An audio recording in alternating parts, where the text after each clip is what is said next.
Egypt के against Argentina का एक लेजेंडरी कमबैक होने के बाद एंड स्विट्जरलैंड जो कि सबने सोचा था कि कोलंबिया के अगेंस्ट हार जाएंगे, वो पेनल्टी शूटर में वापस आने के बाद these two teams Argentina and Switzerland will be facing each other in the quarter finals of FIFA world cup and ये मैच इंटरेस्टिंग होने वाला है।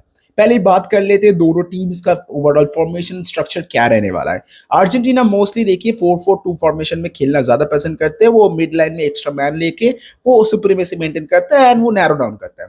दूसरी तरफ स्विट्जरलैंड 4-3-3 या फिर 4-2-3-1 फॉर्मेशन में ज्यादा कंफर्टेबल खेलते हुए हम लोग को दिखा है ना। यहाँ पे दो मेन चीज है जो अर्जेंटीना मोस्टली किया जाता है, वो है एंजो फर्नांडिस एंड पेरेडेस का मिडफील्ड पेयरअप।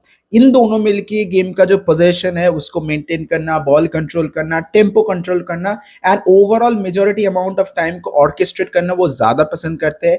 दूसरी तरफ अगर हम बात करते हैं स्विट्जरलैंड के बारे में, तो स्विट्जरलैंड का जो मिडफील्ड ट्रायंगल है वहां पे मुराट याकिन के साथ ग्रानिट जाका पेयर अप कर देता है एंड उनका काम ही रहता है कि जो अर्जेंटीना अपने मिडफील्ड में पेरेडेस एंड एंजो फर्नांडिस जो लॉन्ग बॉल या फिर जो कि लाइन ऑफ पासेस क्रिएट करते हैं फॉर लियोनेल मेसी, जो हाफ स्पेस में ऑक्यूपाई करते हैं पॉकेट को, उस जगह का जो लाइन ऑफ पासेस है उसको ब्रेक डाउन करना या फिर डिस्टर्ब करना। एंड उसी के साथ साथ इस ट्रायंगल का काम ही रहेगा कि अर्जेंटीना का जो ट्रांजिशन गेम प्ले है उसको स्लो डाउन करना, ताकि स्विट्जरलैंड का जो अटैक है और उसका जो डिफेंस है उसका बैलेंस प्रॉपर्ली मेंटेन किया जा सके एंड उसको प्रॉपर्ली ऑर्केस्ट्रेट किया जा सके। एंड दूसरी तरफ अर्जेंटीना का काम ही रहेगा कि स्विस मिडलाइन को अपने पोजीशंस के ड्रैग आउट करना और स्पेस को ज्यादा बढ़ाना, ताकि वहां पे अटैकर्स ज्यादा अटैक कर सके। देखिए और एक चीज आपको याद रखना पड़ेगा, अर्जेंटीना का जो स्क्वाड है उस वो ट्रांजिशन में डिफेंसिवली काफी वल्नरेबल हम लोगों को दिखा है। वो केप वर्दे बोलिए या फिर इजिप्ट बोलिए, दोनों मैच में ही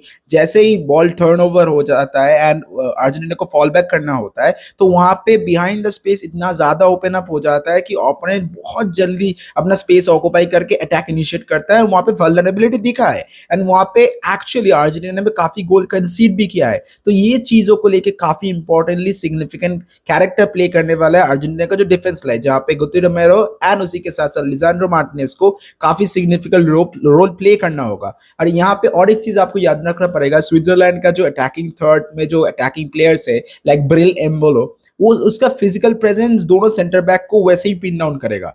तो उसी के साथ साथ मान लीजिए डैन एंडोए या फिर रूबेन वार्गास ये कंसिस्टेंटली अटैकिंग थ्रेट को इनिशिएट करने की कोशिश करते हुए जाएंगे एंड वो कोशिश करेंगे कि काउंटर अटैक में ज्यादा से ज्यादा पेस ऑक्यूपाई करके उसको अटैक किया जाए।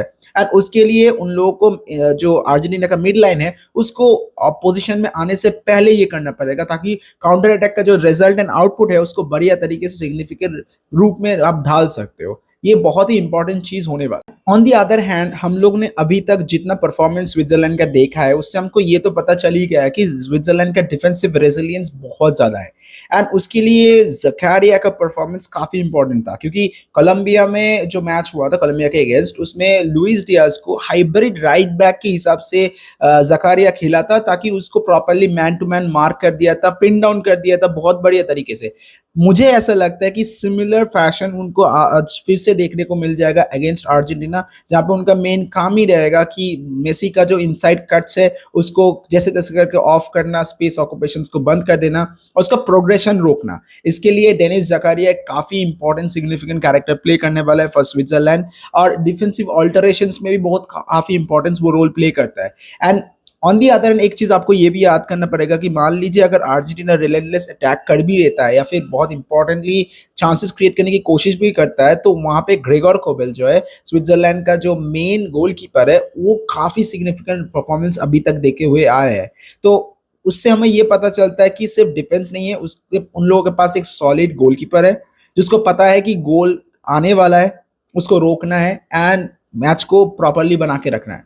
उनका काम ही ऐसा रहेगा। कुछ सिग्निफिकेंट एक्स फैक्टर्स होने वाला है जो इस मैच को एक नया रूप देने वाला है। पहला तो आता है स्कलोनी का right back choice.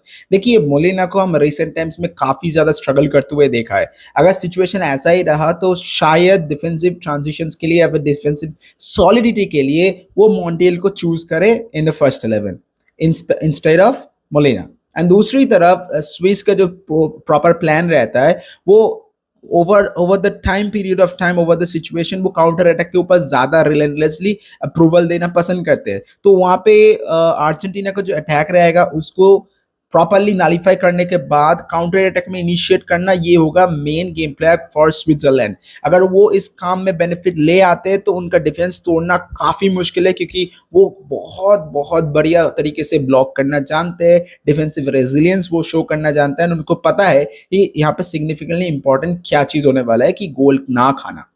So those are the things that is going to be taken into consideration for the matches against Argentina and Switzerland. अगर आपको ये वीडियो अच्छा लगे तो लाइक, शेयर एंड सब्सक्राइब कीजिए and share with all the other people and enjoy the world cup. See you in the next one. Bye.